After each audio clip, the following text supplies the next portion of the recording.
今回もありがとうございました。ありがとうございました。本当にお疲れ様でした。僕中村さんに聞いてみたかったのが、はショートコント動画の裏側、はいはいなんかすごい間でええオチを切るじゃないですか。はいはいはいあれ何回撮ってんだろうっていうの気になります。ああ撮影自体はでもなんか最初に本当になんかテストみたいなのを一発撮ってはははあじゃあこのアングルでこの形でいいねみたいなうんテストって言っても本当になんか勝手に僕らが練習してるのをそははの撮影担当の原ってやつがいるんですけど、はいはい。原がそのそのショートコント台本は事前にもうできてるんですか？いやないですないんだねもうこんなんやろううぐらいで集まって、そこから実際喋って組み立てていく。そうですねあーなんか僕が筒状のものを持ってるは動きをしては渡してはそれが何か判明するみたいなところからそのレベルで即興なんですか？初めてでも出してる動画はそれを何だ回かやってからブラッシュアップした後ってことですよね。こうなればじゃあ面白いかそれで撮ろう動き入りなことあるんですか？ありますあります棒状のもの持って渡して、棒状のものを持って渡して重いなこの鉄パイプとか言うわけですよね。そうですそうですそうですへえ、すげえ。それをなんか曲げようとしてみたりとかはあはあみたいなのをなんかいろいろやって作ったりでも一応その数本その出してはははそのすぐ取れるやつも用意しとかないとちょっと心が持たないんで小心者なの何なんですか？いや本当に頭おかしくなりそうになるんですよ本当になんかそんな不安なんですか？本当になんかない話をずっとやってるんでまあまあまそのなんですかねなんかよりどころがないとなんかあ不安なんだ。はその申し訳にくいんですけど、はいなんかああいうショートコントだったら、ええなんか丸一日みんなでいたら、はいまあ何本か取れるだろうって気そうなんですよするんですよね。取れますでもそれはそうなんだ。実際取れはするんでですもよ不安ではあるんですか？不安ですねなんかその慣れてきません普通？やっぱ長引くとモチベーションがどんどん下がってっちゃう嫌な話。モチベーション下がってやってんのあれ。撮影が長引けば長引くほどモチベーション下がってってそうかそうか。不思議とやっぱり元気ない時の動画が伸びないんですよへえ、面白いそれ。はいコンディションいい時の動画が伸びるんですよ楽しさって画面に映るんですね。映るみたいですなんか最近の仮説としてこれ伝わってるっぽいぞ俺らが疲れてることみたいなそれはねゆる言語ラジオも全く一緒です。あ本当ですか我々が本当に楽しんで、はい酒飲んで撮ってるやつ、もうその僕らかなりカットを意識して喋るんで、はいはいここカットだなって思ってはいはい黙るみたいなこといつもやってるんですけど、ええたまにもう忘れて普通に酒飲んでずっと喋り続けてる時あるんですよ。楽しくなっちゃって構成を忘れて、はいはいでもそういう回むちゃくちゃなんですけど伸びるんですそっちの方が。あれ何なんですかねやっぱ楽しさが画面に映ってるっていうことですよね。こっちもやっオカルぱ熱があるっていうのが伝わってる感じはしますよね、やっぱ人間の脳ってまだ未解明の部分が多いので、はい YouTube の画面を通して一定のノウハウを受信してそこが気持ちよくなっているっていうことはまず間違いないと思います。まず間違いないってまず間違いないです。思いっきるなすごいな疑似科学僕好きで、はいはい疑似科学っぽいこと言うの面白いんですよね。ちょっと衛生寄りのそうですそうことです。いっぱい言いたいですね。面白いですよね疑似科学たまんない。でもなんか伝わっててほしいですとね思いますけど楽しいねみ。たいなことはそう僕てんてんはんてんさんの好きなやつで、はいタイムカプセル2人で開ける。はいはいはいで開けて片方の人はなんか未来の俺みたいな手紙が出てきて、ええもう片方が17万入ってて17万17万ずるーって言ってあれめっちゃまあいいんですよ、はいはい俺ね17万ずるーバツっていう、はいはい完璧なんですよ。17万とずるーの感覚と、ずるーとバツって切る感覚とで、はいはいだからあれ何回撮り直したんだろうなってめっちゃ気になるんですよね。あれもあれなんか24時間起きてるっていう企画を単純に地味すぎませんやってること24時間テレビみたいなはいはい生配信でやったんですよ、はいはいでその中でショートコントを撮るコーナーをやろうとしてるあ単純にその名目もその24時間生配信のうちにいっぱい撮って年末年始お休みしようっていうなるほど企画だったんでその中で撮ったんですけどあれもでもそんなに 2,3 回とかでいけたんだ。はいまあその感じで出せるのすごいですよね。そう本当ですか間って結局、は一番プロじゃないですか。そうですね、間はかなり意識してますね。間悪いとやっぱ全然面白くないので。そうですね。世の中のビジネス系みたいな対談チャンネルが面白くない理由ほぼ間なんですよ。間が多分確かにそれでいうとゆる言語学ラジオとか見てると本当に間はめちゃくちゃいいですよね。気にしてますね。すごい見やすいです。それはねめちゃめちゃ編集でもこだわってるし、僕も水野もやっぱお笑い好きなので、そうですね、はいはい、この間かなみたいなのをめちゃくちゃ模索してやってるから上手くなってんですよこれ。冒頭のその話題の提示までとかもかなりなんかその綺麗というか、そうですね、そうなるべくして着地が綺麗ですよね。そうですね、ほぼ我々打ち合わせもしないし、そうなんですか。台本も共有しないんですけど。台本は一応あるんですか。あるんですけど、その話し手が話す内容だけメモしてある。すごいことやってますそうだから情報だけで書いてあるのは、だから具体的に何て言うかは全く決まってなくて。なるほど。それでアドリブで解説するやつが解説して、で平気で1時間尺とかを、そうだから聞き手も気まぐれにそれってこれと一緒ですよねとかを適当にやるから分岐してって、そうめちゃくちゃになります流れ。思わぬところに ABCD っていう順番で喋ろうと思ったのに、はい、A 喋ってる途中に D の話始めちゃってで D の話じゃあ先やるかっつって、はい、D の話しちゃったから、つながり変だなってなって現場で困るっていうのいつもやってます。すごいな。毎回困ってんですよ、毎収録すごい作り方じゃないですか。そうですあった方がもちろんでも台本あると予定調和になるじゃないですか。わあ、全然面白くないんですよ台本通り喋ってくださいって言われると。だから僕外部メディア出演もそうで、なんかこの台本の流れに沿ってくださいって言われても結構渡されますよね。ライブとか特に。そうなんか特にYouTube チャンネルに結構レギュラー番組みたいな感じで出させてもらってるんですけど、そこのディレクターさんが多分上がりなのかなかなんかでむちゃくちゃきっちり台本を、そうですよね、こういう感じで話してください上がったりなんかしたらもう渡してくれるんですけど、でも最初すげえちゃんとしてるから、結構それに従ってやったんですけど、びっくりするぐらい面白くなくてあれこれダメかもと思って。なるほど。で全部無視するようになりました。うわ、最初喋り出しから全部無視して、すごいですよね。言わなきゃいけない番組名とか全然言わないでそのまま終わって、後で怒られるっていう言わずに番組終わっちゃってここだけちょっと取り足しさせてくださいって言われてすいません言ってなかったもんでみたいななりますけど、どうですか中村さん、台本ないとやりづらいですか。うちのコンテンツは台本ないんですよ。まあそうですよね、絶対ないですもんねあれ。全くないです。それこそまかないラジオってやってる、雑談コンテンツもそうですし、ショートコントもほとんどない、ショートコント何本かあるやつもあるんですけど、ほとんどなくてないんですけど、やっぱりその俳優をやってるので、台本に書いてあることを、そうか、そうなんですよ。俳優ってよく考えたらそうですね、台本に沿うのが仕事ですね。まず台本っていう、本当だ、確かに。僕あれ一時期契約って呼んでたんですけど、契約、この契約を果たさないと僕の存在意義はないみたいな。そうか、ギャラをもらう代わりにこの台本に沿った進行をすると、これを完全にやる。まあ確かにそういう仕事ですからね。もちろん挟み込んだり変化していくものもありますけど、台本ありきで人の言葉を言うなんて、だから脳の作りとか言い出すとまた突っ込まれそうですけど、なんか受信してるんですか YouTube を見ながら。やめてください。画面越しに新しい未知の電波を受信して今の俺が悪かった。今の完全に俺が悪かったですけど、消しかけてたじゃないですか。今の俺が悪かったですけど、なんか01が0を1にすることがすごく苦手なんです。意外ですね。だからそこは平山さんがやられてる、相方さんがやられてる。そうですね。僕もなんかショートコント作る時も、じゃあこれで作るかみたいな1個持ってきて、それを1個形にするみたいなことがあるんで、何もないところからじゃあこれコンテンツにしたら面白いんじゃないっていう発想ができないんですよね。だから僕が言語学に詳しい友人がいたとして、へえ言語学に詳しいんだで終わっちゃうと思うんですよ。すごい。企画書が書けないって。書けません。そうなんだ。全部メンバー任せです。へえ、意外ですね。なんかできそう。その紙の長さのやつってできるじゃないですかロン毛のチリチリしてるやつって書けないといけないじゃないですか、企画書。そうなんです。クリエイター側じゃないといけないんですけど、顔が完全にクリエイター顔ですもんね。めちゃくちゃプレイヤーなんですよ。与えられた本通りにやる、台本とかラジオの台本とかうまくやるみたいなのは得意なんですよ。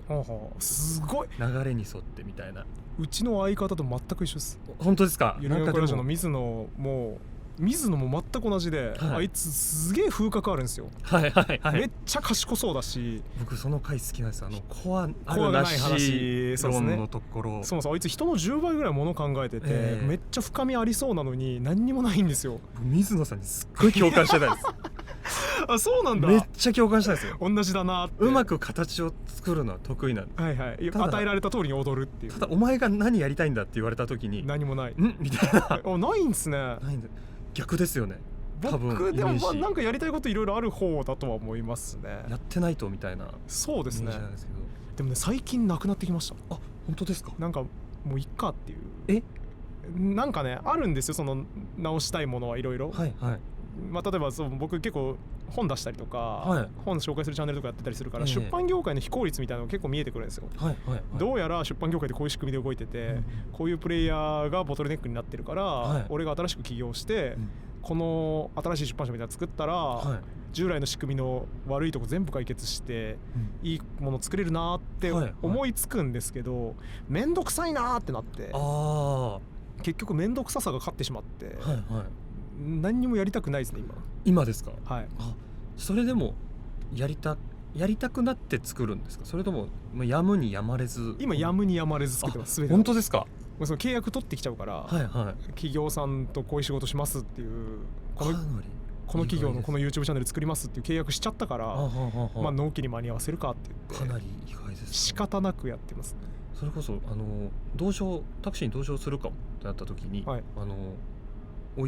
追ってて、新しく始まったんですよ、その時に。僕の会社のチャンネルが白黒。白黒つけない会議っていう、あれはサイボーズからお金もらって作ってるやつですね。始まったと思って、あれも言うとあれか、やむにやまれずというか、やむにやまれずです。もう契約しちゃったしなっていう。いや、すごい。そうなんですね。そうっすね。だから別にやりたくてやってるもの今ないかもしれないです。やむにやまれず惰性で全てやってるかも。別に楽しくないわけじゃないんですけどね、特別やりたくもないなっていう。イメージ、その01ができる人たちって、なんか本当にもう楽しくてしょうがなくて、そういうイメージですよね。もう出てきちゃうからしょうがない、作ろうみたいなことだと思ってたんです。僕は違います。それでもできるもんなんですか。大人なんで契約って守らないといけないじゃないですか。そうですね、契約ですもんね。だから僕大人だなって思ってます、自分のことをいつも。大人だからだ。ありとあらゆる仕事にちゃんと遅れずに行って、ちゃんとニコニコしてまとめて帰ってきてちゃんと作ってってやってますね。うちのチームが結構案件とかで苦しむんですよ。そうなんだ。それでなんか本当に楽しいじゃないと、アイデアが出てこなくって。だからやりたくないものの広告案件とか、全然アイデア出ないんですね。それでちょっとごめんなさい、ちょっとできないかもしれないですけど、お断りするようなことも、それでもなんかこれいけるかもって思ったやつをやるみたいな感じなんですけど。いやでもダメ元でやりたい方でやって受けてみちゃって、出してみて怒られたらやめるでいいじゃないですか。そっちの方がいいかもしれない。僕結構それですね。本当ですか。結構もうその自由にやりますよっていうのを最初から言っといて、そのコンテンツつまんないものを作りたくないんで、自由にやりますけどなるべく要望聞きますねって言ってむちゃくちゃやりますね。何やったかな、あれですね、分かりやすいので言うとアダルト VR 最前線っていう回だったんですよ、この間。ゆるコンピューター学ラジオっていうやってる姉妹番組で、それがですね、僕が1時間かけて今の最新のアダルト VR テックはこうなってるっていうのを体験と一緒に喋る。半年間いろんなもの試したのでその知見を半年分しっかり構成して、その電動オナホ漫談みたいなのに仕上げてやったら、それめちゃくちゃいいコンテンツになったわけですよ。でいけるかなと思ってサーフシャークってその VPN の会社の案件にしてみたんです、それを。そしたら OK 出て電動オナホ漫談をして最後にそう半年分のね電動オナホ体験の話した後に、素晴らしい。そんなところで電動オナホを使ってみたくなったあなたもですね、こういう怪しいアダルト VR コンテンツをダウンロードするときちょっとセキュリティに不安がありますよね。そういう時はサーフシャークめっちゃ無理やりコンテンツ広告にして、すごい。俺 OK 出たんでやってよかったなって思いました。じゃあやっぱそれギャップが面白いんですよ。確かに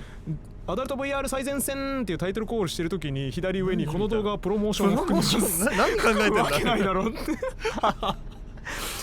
てみたらっていうフリー落ちができるから。なるほど広告案件っていうボケですよ、それは。あ、すごい勉強になります。広告関係ってボケのつもりでやったらなるほどなるほど、面白いと思います。めちゃくちゃいいですね。それやってほしいですけどね。いやでもなんか本当にそのコンテンツを作るみたいなところどう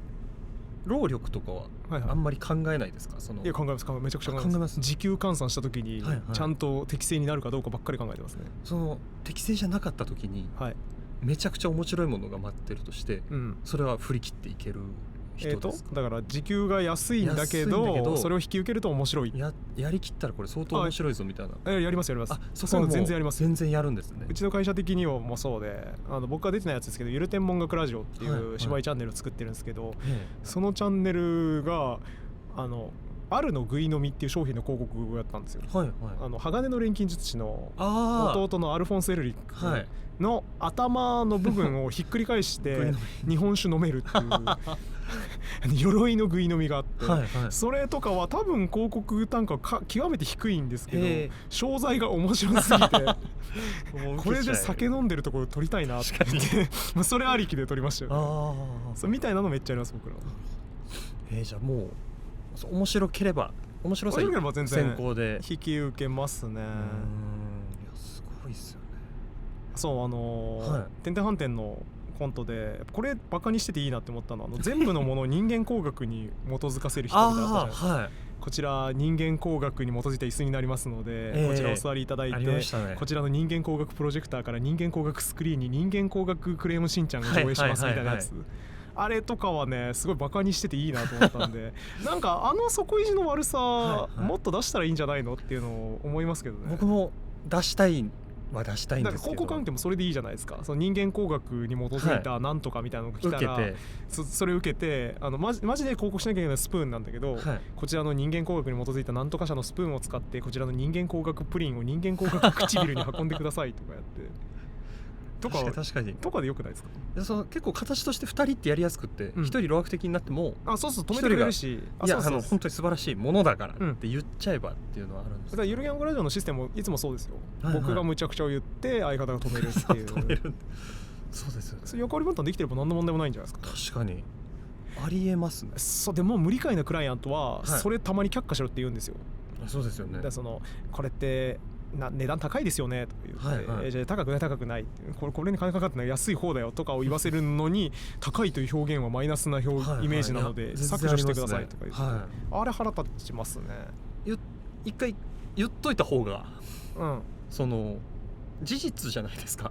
そう事実を隠すと人ってなんかわざわざそこ開けて気づきとして高みたいな、そっちの方がインパクトがすごいじゃないですか。だから向こうのためを思ってやってるのに、世の中の広告担当者ってなんていうんですかね、オブラートに包んで言うとバカなので包みました即溶けましたけど包んで言うとねすごかったですね。むちゃくちゃバカなんですよね。だからちょっとでもネガティブな言葉が入ってるとよくないとか、あれ何なんですかね。なんで気づきないんですかね。面白くないんでしょうね。オブラートに包んで言うと面白いって何かみたいなことを一度も考えたことがない愚かな民衆だから。一回オブラートの使用期限見てもらっていいですかもしかしてこのオブラートもう溶けちゃってます。あんまりにも役に立ってない。最初から溶けてるのか本当になんでわざわざ僕らもバカじゃないですよっていうのは伝えたいんですよ。高いって意図して言ってますからっていうのを、っていうのを毎回頑張って説明するわけですけど、広告代理店とかクライアントとかに、それやってる時間もなんかバカバカしく思えてきちゃって、でやってるうちになんか全部やりたくなくなって、なんか何もやりたくないなってなりますね。それで今そうです。だから全部惰性でやってます全て。なるほど。自分たちでやってるコンテンツもですか？だから面白いんですけどね、別に面白いものできたなとは思うんですけど、それよりあまり収録が多すぎてよし1個あったから次明日のこと考えようっていう、常時それですね。楽しめてやれてます？いや楽しめてやれてます。割と今惰性でやってないんだ。結構熱がないものはやらないようにしようっていうのが方針としてあって、僕と平山演者が楽しくなく感じる場合はやらないっていう、なんか点々反転のコントで砂金出てくるなと思って、甲子園の土集めてたら砂金だとか、おばさん嫌な姑さんが窓のサッシのほこりをこうやって取って砂金だってなったりとか、ああいうのってあれ前も砂金やったなってならないんですか？なります。なりはするんですね。なります。あれ本当にもうもう本当に言い返す言葉がないんですあ、けど、責めてるわけじゃない。いや砂金があったじゃないですか、うん本当にネタが出なくなる瞬間っていうのが現場であるんですよもう先で行くしかないみたいになるんですか。砂金かって砂金の2本目ちょっと作ってみるかっていう。それどういう順番で思いつくんですか。その姑のフォーマットで何かボケようと思って先しかないなってなるのか、はいはい、もう先でいいんじゃないってなって姑になるのか。姑が砂金シリーズの第1作目だったんですけど、はいはい、あの時はその最初にこの指を横にスライドする、うん、窓のサッシとかを横にスーッとなぞるっていう動きが最初にあって、指見て何あったら面白いかなっていう、そのあまりにも距離があると、はいはい、あれだしちょっとわからないし、竜の鱗とかだったら距離ありすぎますね、ちょっとファンタジーに寄っちゃうとなんか違うよねってなった時に砂金あったら一番嬉しいんじゃないってなって、わかりますわかります、砂金になったんですよ。ちょうどいいですよね、はい、それが最初に結構好きだったんです。それが砂金シリーズ1本目ね、はい、で砂金シリーズ2本目甲子園です、2本しかないんですけど、甲子園のやつなんですけど、あれは本当にネタ出しで苦しみすぎて、はいはい、砂金かみたいなだから甲子園がまずあるんですか。いや砂金発信でしたなんでだよなんで砂金ありきで行くんですか。僕逆ならまだわかるんですよ、はいはい、甲子園の土の動きでまだボケてないから、はい、なんかコント作ろうで土の代わりに何出てきたらいいんだろうなで、はい、砂金にたどり着くのはしょうがないじゃないですか。綺麗に逆パターンでしたね。なんでいやだって砂金は1回オチで使ってるわけじゃないですか、はい、なんでもう1回砂金やろうってなるんですか。僕らが砂金が好きだった砂金出てくるっておもろいねってなっちゃってて。そっちか。そうなんです。砂金がおもろい時期があるんですね。砂金だから砂金発信で今度はここにあったら面白いものなんだろうで出てきた砂金だったんですけど、砂金発信でどっから砂金出てきたら嬉しいかなで考えたんで、正直2本目あんま好きじゃないんですよ。なるほど。でもやるんですね。やります。でもそのせっかく好きな砂金をそうやって2本目にしてしまった結果、好きじゃなくなるわけじゃないですか。そうですね。好きなことを仕事にしてしまうと好きじゃなくなるみたいな。本当にそうです。あ、そうなったんだ。なりました。それやっぱ人生犠牲にしてますよね。犠牲にしちゃいましたね。輝きがなくなっていく。あの一本だから良くない一本です。はあ、反省あるんですね。そういう。反省ありますあります。じゃあもうそういう手癖のオチみたいなの使わないように頑張ってるんですね。そう、なんか僕が恐竜になるみたいなやつあるんですけど、あるね。あれも本当にオチ困った時に本当に最後に使うぞこのカード。困ったから恐竜になるか。じゃあ俺恐竜になろうかみたいな。いやなんか僕結構昔から仲いい、はいはい、まあ面白記事書くライターの友人で、ジャンプ力に定評のある前田っていうやつがいるんですよ。でそいつはね、一時期もうマツケンサンバの前奏が長いのが面白いっていうことに気がついてしまってなんかね、そいつが言った2年後ぐらいに誰かもそれ言ってて、でなんかマツケンサンバの前奏が長いコントみたいなのが誰か作られ始めたんですけど、多分当時は誰も言ってなかったんですよ、はいはい、でそいつだけが気づいてる事実として、マツケンサンバの前奏が1分半あるからこの1分半でいろんなことできるから、はいはい、なんかやったら面白いんじゃないかみたいなことをずっと言ってて、で一時期うち居候してたんですよそいつが、はいはい、だからその話よくしてて、で家出てって、はい、1年後ぐらいに久々に会って飲んでる時に最近どうって言ったら、はい、マツケンサンバの前奏の間何やったらいいか考えてて、1年ずっと考えててすごいわ。いやなんかこれだなと思って。そうですね、これぐらいやっぱ好きなテーマって考えて使った方がいいですよね、執着してるわけじゃないですもんね。本当にそこがそう好きだと思って面白いと思ってる。だから砂金もそうじゃないですか。本当に面白いと思ってるんだから、はい、甲子園の土に仕方なく使うんじゃなくて、本当にその砂金でなければいけない何かを見つけないといけないですよね。そうですね、砂金に真摯にコンテンツ作んないといけないのかもしれない。そうですね、中村さんの今後1年は砂金のことだけを考え続ける1年で、よろしくお願いします。砂金のことだけどのコントで砂金落ちにしたらいいかっていうのをどっかで一回取りに行きます。己と砂金を見つめ合って見つめ直してみてください。一回お盆ちょっとふるいに行ってきますじゃあそんな感じでちょっと着きましたかね、そろそろね、降りましょうか。ありがとうございました。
あ、すみません、お願いします。はい、お願いします。ありがとうございま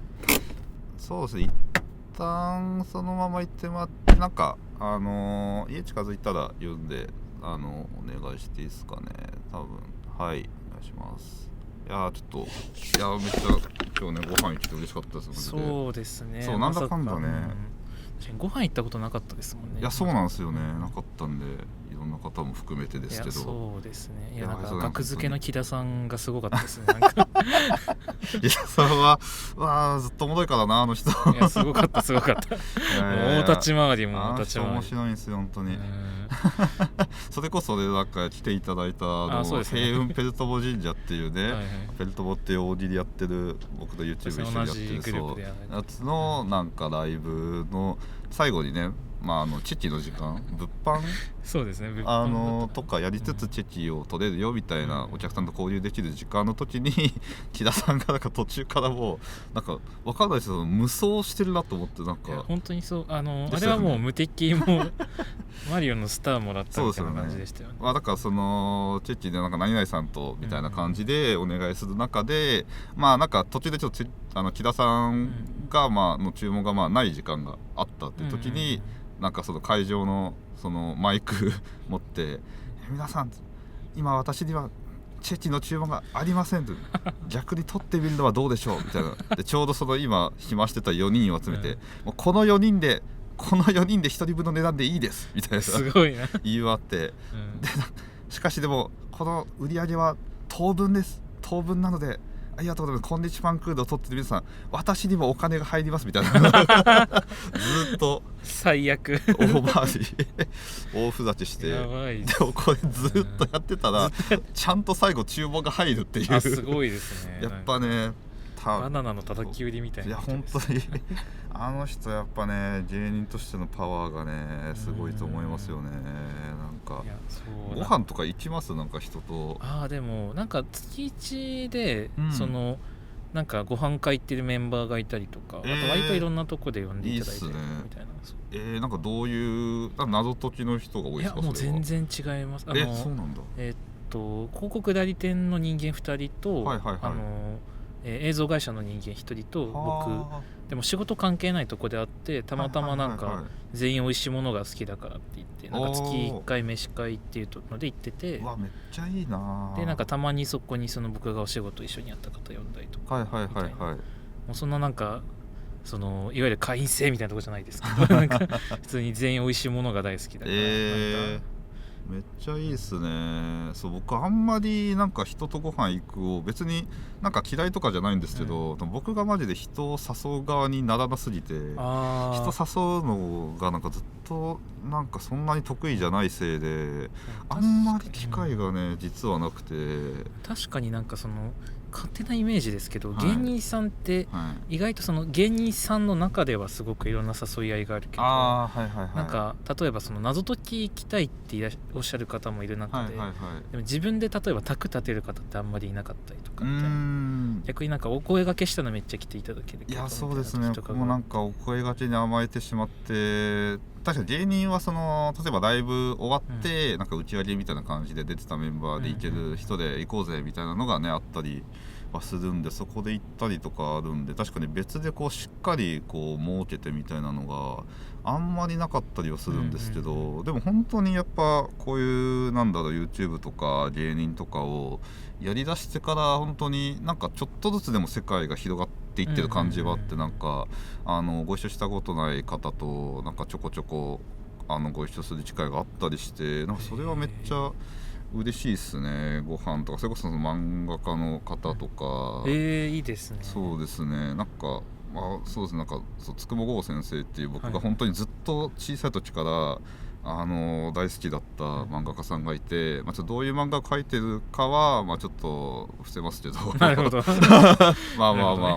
僕が好きということなんでさせていただけるかなと思うんですけど、でも本当にもう好きな。でもなんかその時にも初対面だったわけですか？でもそれ一回イベントでお呼びしてちょっとダメ元でお声掛けしたら、出ていただいたことがあって、すごい。でそこから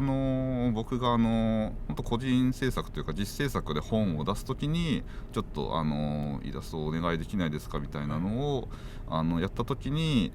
なんかじゃあちょっとよかったら一緒にご飯行きましょうみたいな感じになって行かせていただいて、なんか結構しっかりこうなんだろう、漫画家さんそもそもね僕がやっぱ絵描けない人間なんで、デザインといってまた違うでしょうけど、そういうなんていうかビジュアル的な部分を僕は実はその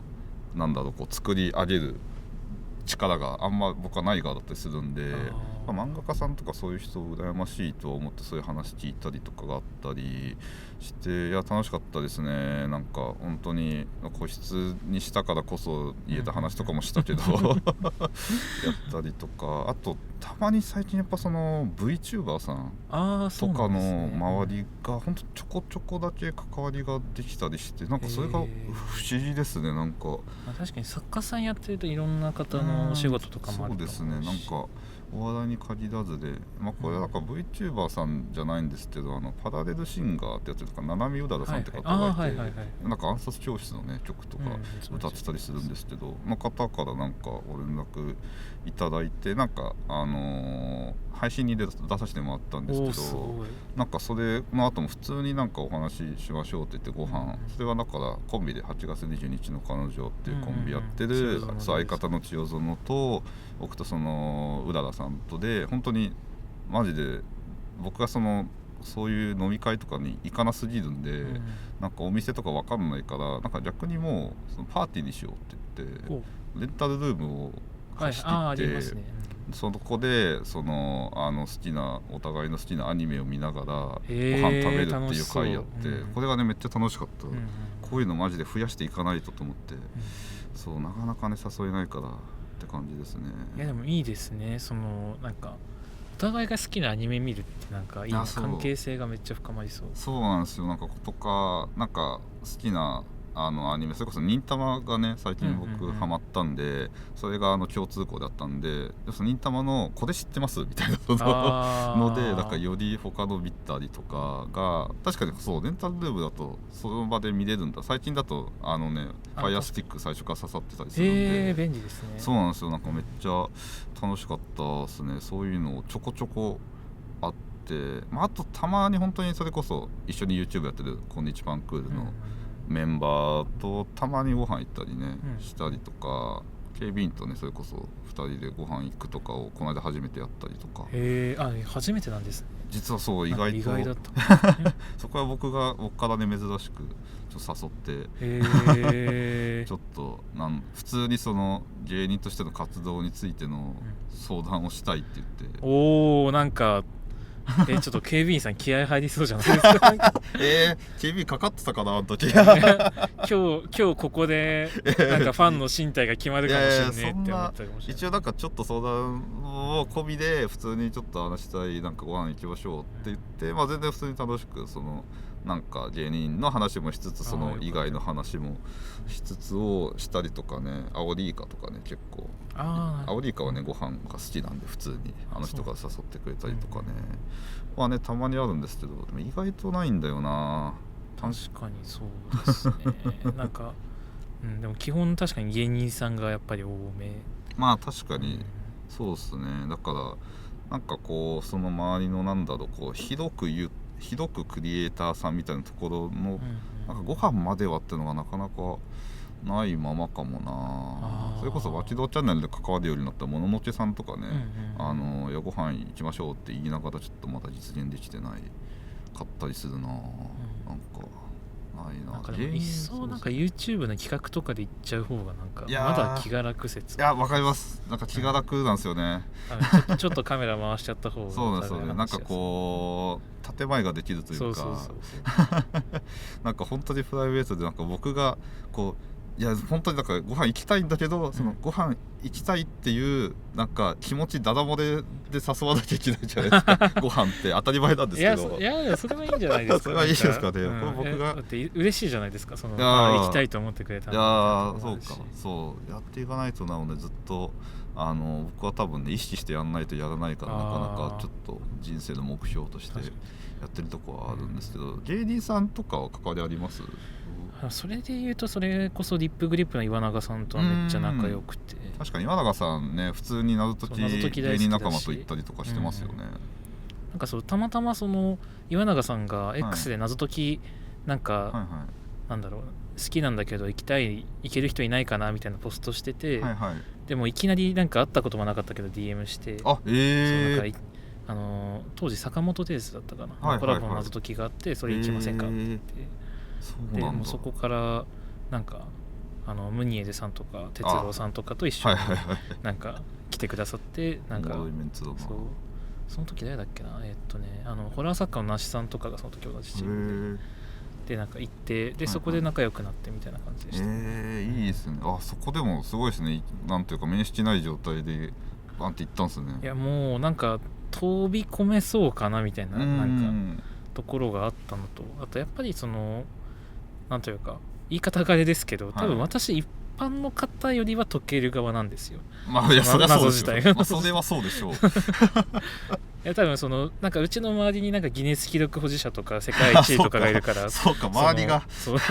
強すぎるんですけど、特殊すぎるからそうか、あえて酒入れて謎解き行く人もいるぐらいなんですけど、なんかそう一般の人よりは謎が解けて、かつ多分顔出ししてないクリエイターなので、そうですよね。なんか割と同じような属性を持った方と一緒に行くみたいな機会とかも多くいただいてて、確かにちょっとなんか話ずれるんですけど、なんか謎を解ける側というか得意な方みたいな話あったと思うんですけど、僕はそんなにこの母数が少ないからあれなんですけど、得意な側なんじゃないかとは思っているんですけど、確実に得意だと思います。確証が持ててなくて、結構謎解きなんかこう街回る系のやつを結構言ってたんですよ、大学生の時。でその大学生の時なんで高校からの同級生で、それこそ僕、東大に通ってたんで、でそのまま一緒に東大に入った結構よく一緒に遊ぶ4人組でねいるんですけど、となんか行ったりしたんですよ。なんかメトロでやってる謎解きとか、下北の街巡りやつとか行ったんですけど、4人とも東大生なんですよ。うわーなんかすごいなRTA になっちゃいそうでそうなんですよ。なんか結構やっぱちゃんと解けるんですよね。そうですよね。なんかメトロのやつとかはなんか一番最後のもう最終の謎のここ解けたら最後クリアですみたいな、なんか駅に行く駅に行って特定の駅に行ってそこにあるなんかポスターかなんか壁画なのかなんかを見たらみたいな感じだったんですけど、なんか行く途中の電車ででもなんか多分こういう絵が飾ってあるからこうなるんじゃないって思ってなんか試しで入力してみたら正解したんですよ。おしまいですお帰りください。お帰りください。お出口はあちらです。すみません。運転手さんちょっと扉開けてください。ここでお帰りなんで。みたいなことがあったりはして。でもあれあれです正直。そうです。でもちょっと最後一応確認しに行って、やっぱそうだったんだみたいなのが。いやでもありますよ。特に謎解きもう慣れすぎた人はもう頭がどんどんおかしくなってくるので、僕の今一緒に仕事やってる人だともう東京メトロさんの地下謎っていうコンテンツを数年前にやった時に、もう地下謎なんてもうなんだ普通に遊んでも俺たちはしょうがないと面白いですよ。面白いけど俺たちはしょうがないから、僕たちは地上謎だって言って地下謎メトロを使って移動する謎解きのルートを全部自転車で行くっていう、そこを縛るんだなるほど。で最後やっとゴールだと思ったら、なんか自転車で最後のゴール地点が2時間ぐらいかけなきゃいけないとからしくていやそうですよ。それはもう本当になんか切れたって言ってたんですけどそれはお前が悪い。そうだって地下鉄で移動する地下鉄で1本で行けるね、1日乗車券とかもらえるからいろんなとこ行けてるのやつね。1日乗車券をもらった上で使わないで自転車で行くそうなっちゃうんだ。いやでも確かにやっぱ作る側というかで周りもそういうのやる側だとなんか逆に自分のお仕事で作るときに、なんか行き過ぎちゃうかもみたいなことないですか？ありますありますよね。ありますね。僕もだから大喜利お笑いやってて、大喜利それこそ YouTube でやってるだと、もうなんていうか大喜利慣れした人しかいないとこでやることがあるんで、これなんかゲラゲラみんなで笑ってるけど、これをその YouTube に載せて客観的に見た時どうなんだろうみたいな、なんか大喜利をやりすぎてるからかなみたいな時がたまにあって、なんか今聞いててその謎もマジでありそうだなと思って。いや全然ありますね、もうなんか特にどんどんその界隈でいっぱい遊んでる方ほどすごく、なんていうかもうこの考え方は前提としてじゃあこうですみたいなことが言いますわ。なんかすごいありますよね。そうなんかフリップに書くことは当たり前で、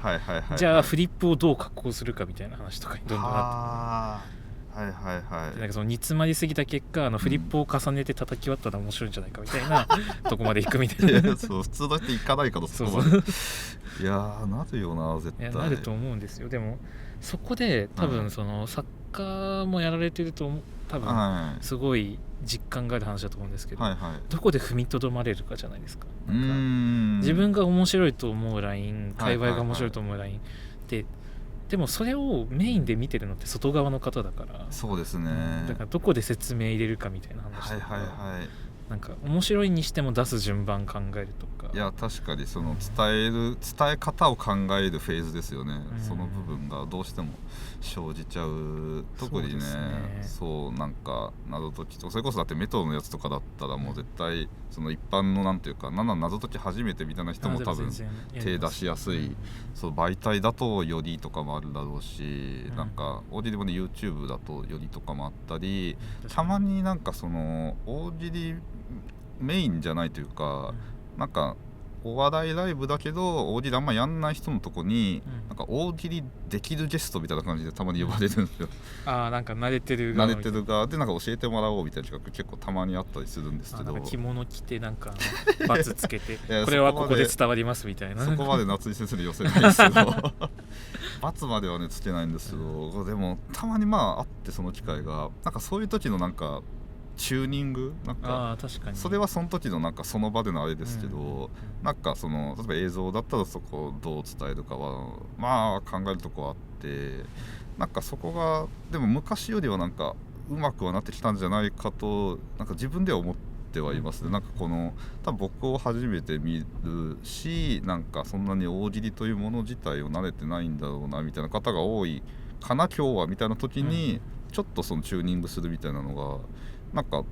あってたまになんかそれでうまくいった時がめっちゃ嬉しいですね。やっぱそうですよねなんかその界隈じゃない方に、その自分のやっていることをパフォーマンスできた時って、すごいなんかフレッシュじゃないですか、リアクションが。わかります。そこがすごいなんかその慣れ親しんでくると感動っていうよりは関心になってくる。こういう風にうまくやったんだみたいなところにどんどんなっていっちゃうと思ってて、でもその初めて手品見た時の感動みたいなのをあんまり忘れちゃいけないんだろうなっていうのはすごい最近思いますね。確かに、そうですよね。なんかそこを忘れないようにしないとそうなんだよな。だから僕もなんかそこがちょっと悲しくもあるというか、その、職業でなんか関わる、それこそその実際に僕はプロで芸人になるかどうかって、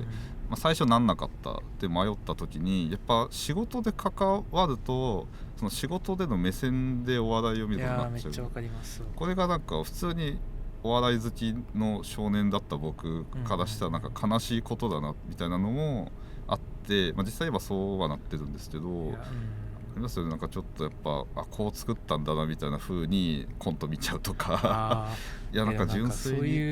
そういうシーンもありそうですね。なんか芸人さんがめっちゃ頑張ってファミレスでネタ書いてたらなんか男の子が来て、なんでそんなしかめっ面でお笑いやってるのってなんかパッて顔上げたらいなくなってるみたいな。いやでもそうなんですよね。なんかこんなガリガリやるもんでもないだろうなとかもあったり、純粋にお客さんとしてお笑いを見れないみたいな、いやでもそれすごいあります。謎解きももう純粋に見えなくなりましたね。ですよね。なんかでもなんかその立場でもなんかそれを超えてでも感動させてくる人がたまにいるじゃないですか。でも確かにいますね。なんかお笑いだと結構たまにあって、なんかすごいネタやっってるぞみたいなのをなんかこう見て、またこんな新しい世界があったのかみたいなことをやる人がたまに出現する。いますね。なんかゲームチェンジャーというか、なんか新しい見せ方をバッて生み出して。そうですね、それはやっぱもう逆に言うと行き過ぎたからでもあるんですけど、なんかそこの楽しさはまた別でなんか享受できるようになったのはなんか嬉しくもあるっていう感じではあって、確かになんか僕ももともとはやっぱり謎解きっていうコンテンツが好きだったと、多分お笑いっていうコンテンツが好きだったと思うんですけど、なんかだんだんなんか人に興味が移ってくる気がしてて、そういうブレイクスルーを生んでくれる人って生んでくれるのも人じゃないですか。新しく入ってきたクリエイターの方とかだったりするから、なんか人がどんどん好きになってきたかもしれないです。なんかこれを作った人がみたいな。そうですね。作った人もそうだし、なんか新しい人が来た時になんかこの人はどんな新しいフレームを作ってくれるんだろうみたいなこととかにすごい期待をすることが増えた。確かに確かに、その人はやっぱ本当になんというか一般の観客の時って見えない部分ですもんね。そうですね。なんかそういうこと謎はやっぱ誰が作ってるか、気にせずにね解けるからこそ楽しくもあるから、なんかそこでもなんか新しい楽しみでもある気はするんで、なんかなんかもう飽きないなとは思いました。人と出会い続ける限りなんか自分は謎解きにも飽きないし、人間にも飽きなくなってくるから、なるほど、それはすごいなんか楽しいなと思います、今の人生。それはいやだから今日いいですね。いやだからファンさんのこともね今気になってますよ、どんなものを作れるんだろうって本当ですか。いや嬉しい。僕もやっぱね、いろんなことをやりすぎてよく分かってない感じそれあるんですけど、確かに人の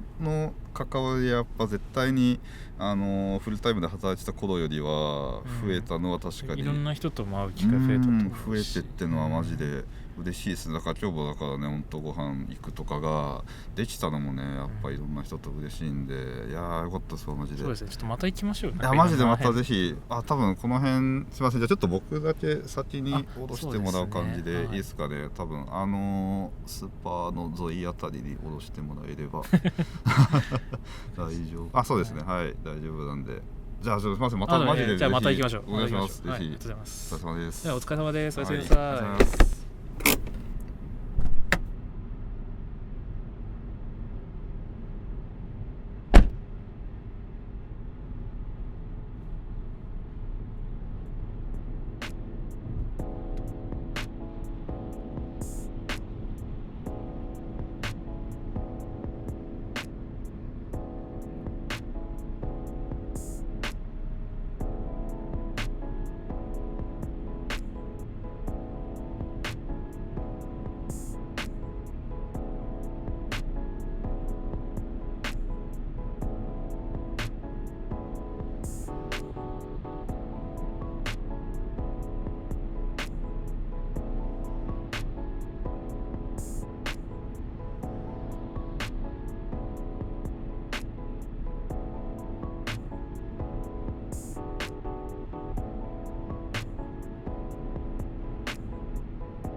どうぞどうぞ。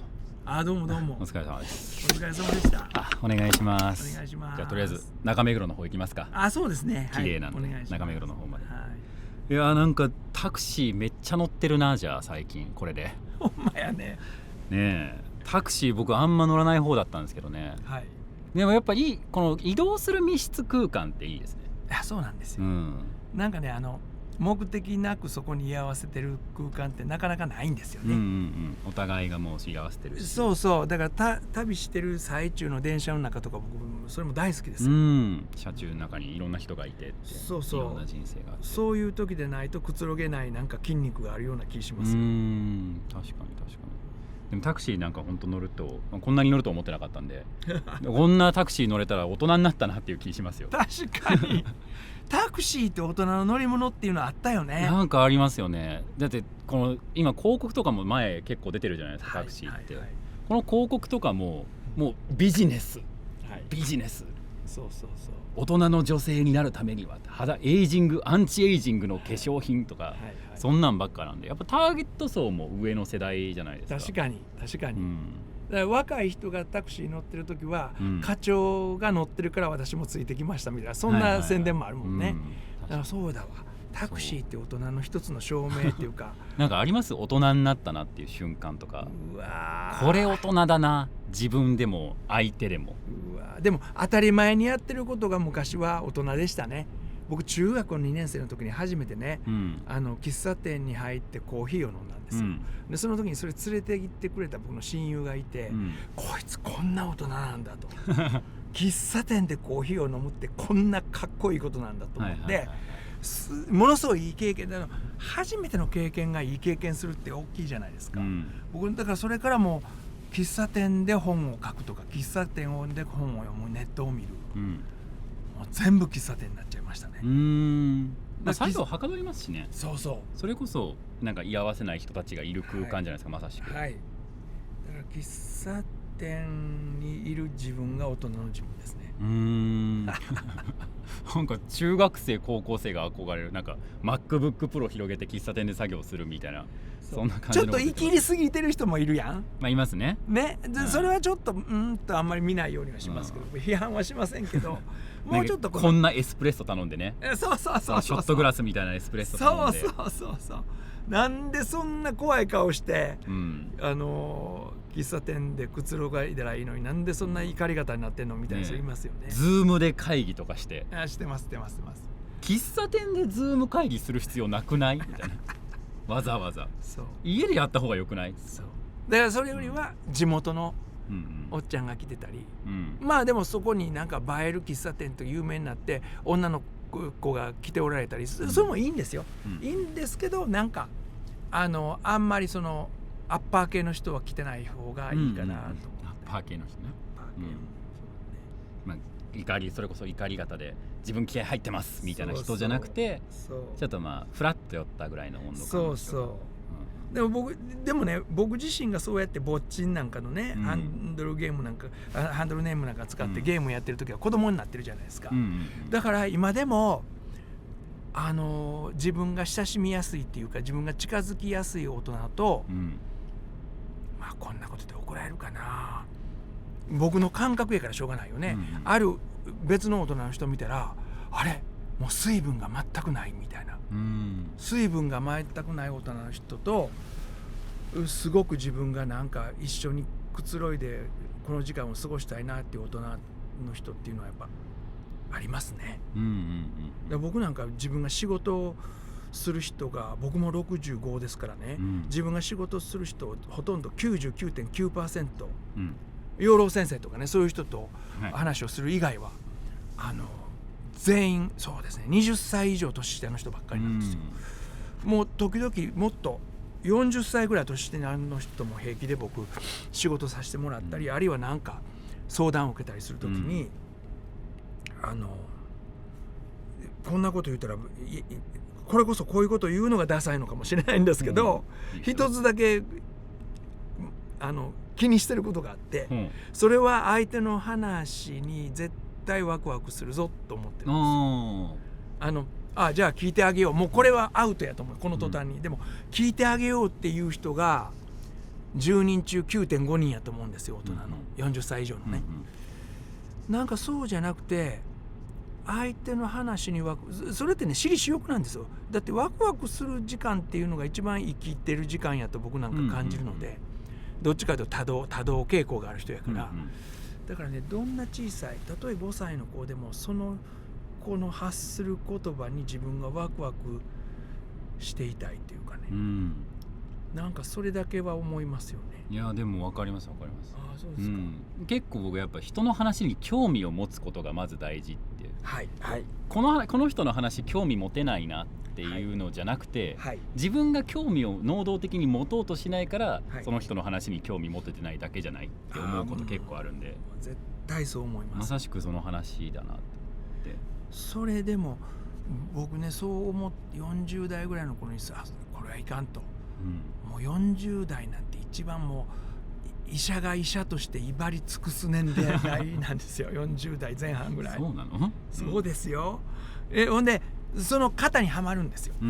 これもあえてですよ、あえて批判的に言うと、その40代前半で型にはまってるお医者さんが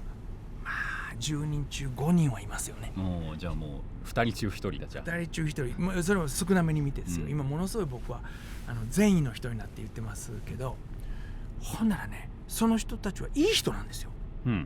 全然いい人ですよ、お医者さんのほとんどは。ほんでなんて言うたらいいんかな、相手の話もよく聞くし教養もあるし、でもねそこでねそのまさに闇屋さんが言った、関心を持ってるかどうか、ゼロなんですよ。そのね落差っていうものに気づいた時に僕はね、いやこれはまずいと、関心を持ってるふりしてる、あるいは相手の話を聞いて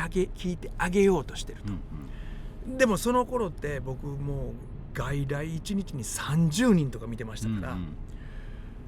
これで相手の話に関心を持つってどういうことなんや。いやそうですよね。でそれで僕はいや1日30人はやりすぎてると、他にもいろいろ副業を持って話を聞くのはまあこれ人の話を関心を持ってきる、少なくとも5割バッターぐらいなのに関心を持ってるのに1日で20人以上は無理やと、もう絶対18人ぐらいが限界やと、18人それでもすごいですけどね。それでもすごいです、それでもヘロヘロです、そういうようなことをね、なんか40代の頃ちょっと試行錯誤言ったら失礼な言い方かもしれませんけどやりましたね、調整、自分のね落としどころを探したってことですよね。そう流して仕事をしないっていうか、だから僕そこら辺大人って何かって言うたら、なんかその目の前にいる人に関心を持ち続けることができるかみたいな、それをこうゲームにするっていうか、わかりますわかります。はい、今でもそれやってますもん。取材とか来ていただくじゃないですか。その時にお二人で取材、昨日もそうだったんです、お二人に取材来たら、この二人の言ってることに自分がちゃんと関心持ってるかっていうこのアンテナだけはなんか上げてただなんかさっきもね、打ち合わせがあった時に打ち合わせご一緒させていただいたのあったじゃないですか、このタクシー乗る前に。その時もなんかずっとこれはこういうことですか、これはこういうことですかってもうずっとそのスライド1ページごとに何か言い張るぐらいな感じで喋ってはっていや見えにもうほんまによう喋るなってそうよう喋んなって、一回黙っときってなんか夫婦漫才みたいになってる瞬間なあんた一回黙っときや言うて。でもね、なんかそういういやでもすごいですわそれは、いやその本当になんかなんですか、皮肉とかじゃなくて、はい、ありがとうございます、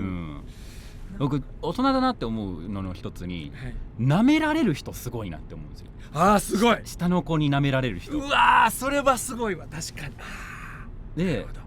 いい名越先生っていい意味でやっぱそのオーラがあるじゃないですか。舐められオーラ舐められオーラって言うとあれ失礼ですけど、いやいやたらめっちゃおもろい、自分のこと全然踏み込んでくれてもええよっていうオーラがやっぱ出てらっしゃるっていうか、出してはるじゃないですか自分でも。やっぱ出てますか、出てるんやったら僕はもうその言葉だけを今日は持って帰ってタクシー降りたいと思いますほんまに嬉しい、めっちゃ嬉しい、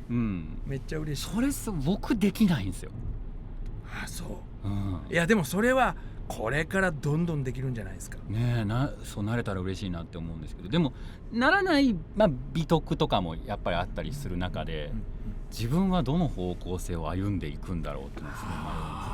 でもどうなんやろね、初めからそういうねほんまにボケの天才みたいな人も僕はいると思うんですけど、僕なんかはどっちか言うともうそうですね45ぐらいまではそれこそもう舐められたらおしまいやぐらいに思ってましたから、そう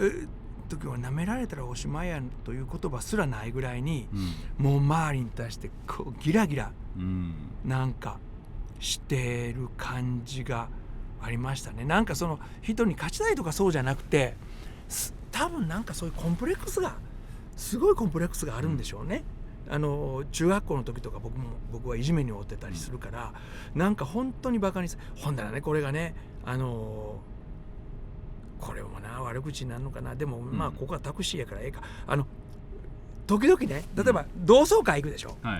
でみんなよーってなる、ほらね10人に1人ぐらいか5人に1人ぐらいはねその頃要するに僕が本当の意味で舐められた頃の感じで「おうなくし」って言ってくる人がいるんですよ。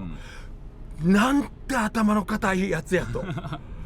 その時から俺40年経ってんのにいまだにこの言葉遣いから入るんやみたいな、いやもう心配なの、なんか動脈硬化起こしておられないかなみたいなだから人間って時を止めようと思ったら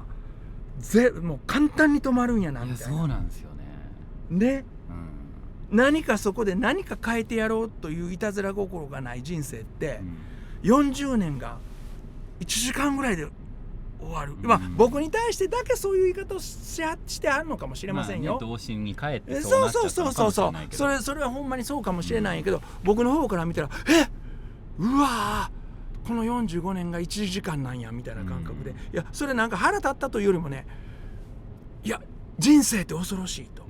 時間ってマジックやと僕思って、なんか大人ってそういう僕の中のですよ個人的な大人の定義ですよ、失礼かもしれないけどやっぱりそういう意味で時間の大切さっていうか、ぼーっとしてたら矢のように過ぎていくのが時間だって分かって、婚姻矢のごとし、婚姻矢のごと、そういうのはちょっと寄ってるのかな、僕なんか口が悪いね今日はね。いやまあ閉鎖空間ですからやっぱ。なるほどな。でもなんか相手が時間経ってるんだなっていうことが意識の外側に行く瞬間ってでもあるなって思うんですよ。自分は 3年経った5年経った10年経ったあるいは40年経ったってなって、自分が歩んできた歴史があるから、それで自分はこれを経験して大人になったなって振り返って思うけど、同等に相手もそれだけの年数が経っているはずなのに、相手はなんか20代のあの頃のままって思っちゃう瞬間ってあるのかな。逆にな、それやばいね、ちょっと怖いね。いやでもなんか思いますね。なんか後輩とかと久々に接するときに、なんかふとした瞬間にこいつなんか自分が言うのもなんだけどそれこそ大人になったなっていうか、前だったらここですごい癇癪を起こしてたのに、すごい飲み込めるようになってて大人になったななんてふと思ったときに、悪い意味で僕その人のこと舐めてたなって自己反省することある。僕もそういう人に思ったら焦るかも、あれ俺の方が子供とちゃうかなって思ったりするかも。だからある意味そういう段階だったのかもしれないですね、その人も。でもそうやな、そういうことあるやろな。僕息子がいるんですけど、息子に僕が記憶してるだけで、2回怒られたことがあって、いやこういうもんやろみたいなことを言った時に、それはお父さん違うと思うよとか急にものすごいいいマウント取られて、どうも失礼しましたみたいな。だからやっぱりね年齢じゃないんやなとか、なんか思ったことありましたね。なんかね、よくある例え話ですけど、親って子供の頃好きって言ったものを一生出してくるじゃないですか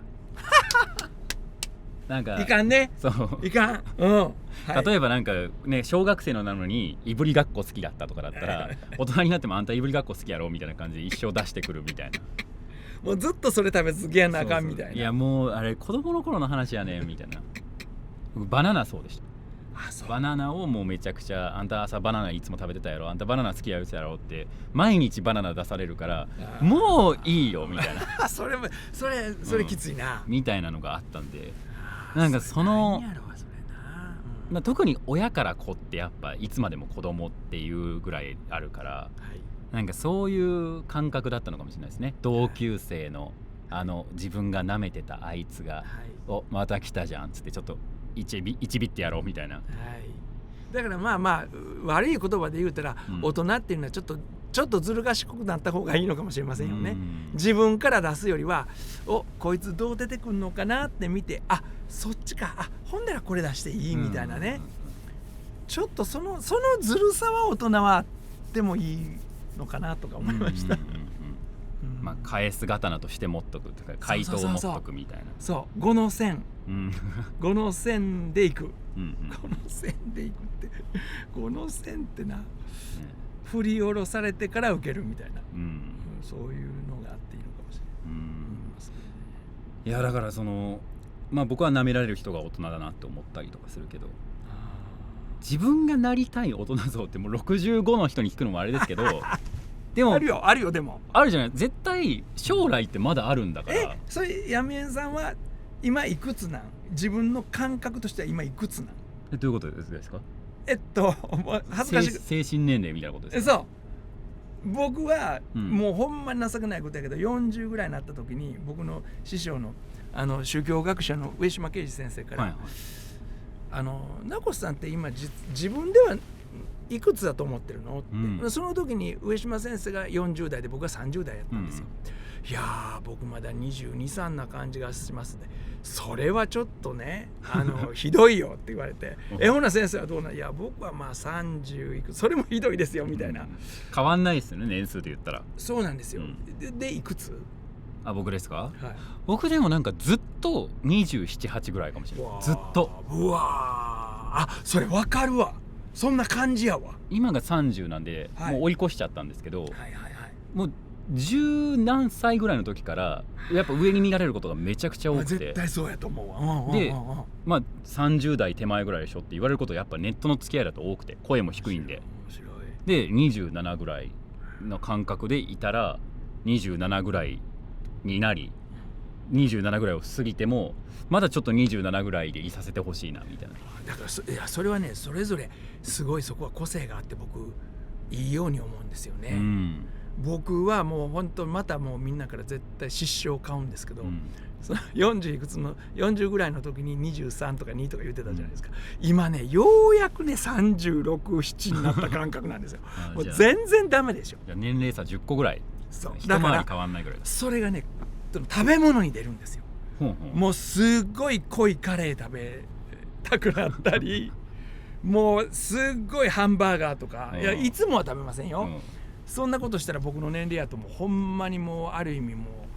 う自滅ですから。いいムカムカするって言ったらそれじゃないですか。じゃあそれが2週間に一遍ぐらいねほんまに30代のなんか祭り帰りのお兄さんがガツガツ食べるような、焼きそば食うたれ、カツ丼食うたれ、それからビッグマックみたいなやつ食ったれみたいな、それね、ほんでね僕の友達なんかにね、先生また調子に乗ってますよって、もうみんな僕の周りは調子に乗ってますっていうふうに言われるんですよ。調子に乗ってる、調子に乗ってますよ。いや言うてくれる人がいるのはありがたいですね。そう、まあ多動ですよ僕はね、それはねなんかすごくだから、いやだからせめて40代ぐらいの精神年にならないと体が持たへんなとかね、思いますけどね。じゃああれですね、昨今ネットで言われるドパガキなんですね。ドパガキって何？ドーパミン中毒のガキっていう言葉が今あって、最悪やんそれ最悪、それもう絶対もう大事故ですよね。でもね、あるじゃないですか、やっぱその多動傾向って先からおっしゃられてますけど、でもドーパミンを求めてやっちゃうみたいなあったりするじゃないですか、そういうのって。もちろん自分で出しちゃうんですよね、なんか例えば競馬場に行って出るとか、なんかすごい興奮する場所に行って出すんじゃなくて自分で出しちゃうタイプやから、と思うんですよね。そういう人がこう YouTube ショートをひたすらスワイプしちゃったりとか、あとなんか曲とかも最初からもうサビですみたいな曲とかを好むとかをなんかまあ揶揄してそういう風に言うネットスラングがあるんですけど、最初からサビですって、なんか好きかもモータウンミュージックってそうやん。まさしくじゃないですか。もう名越先生ドバガキです。じゃあうわやばいなだってそれモータウンミュージックは初めの4小節で酔わせろっていうコンセプトやったらしいから、大事ですけどね、でもそれ反省した、なんかもうちょっとちゃんとした大人の曲が作れるように今日からちょっとずつ頑張るわ。そうか。じゃあ今日はそれを反省点として反省っていうのもあれですけど自分を顧みる要素として。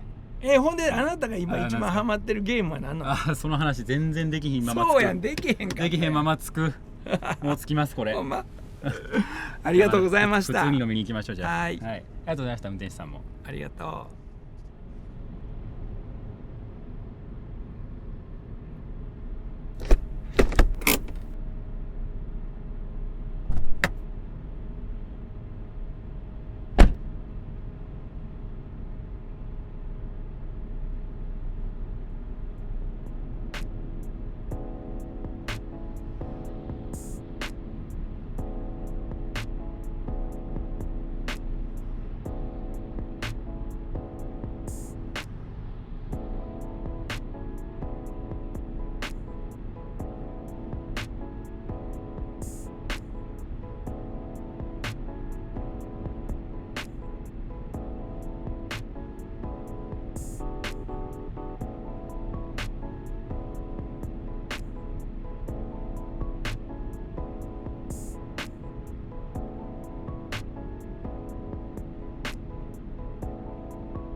もしもし、すいません、タクシー1台お願いします。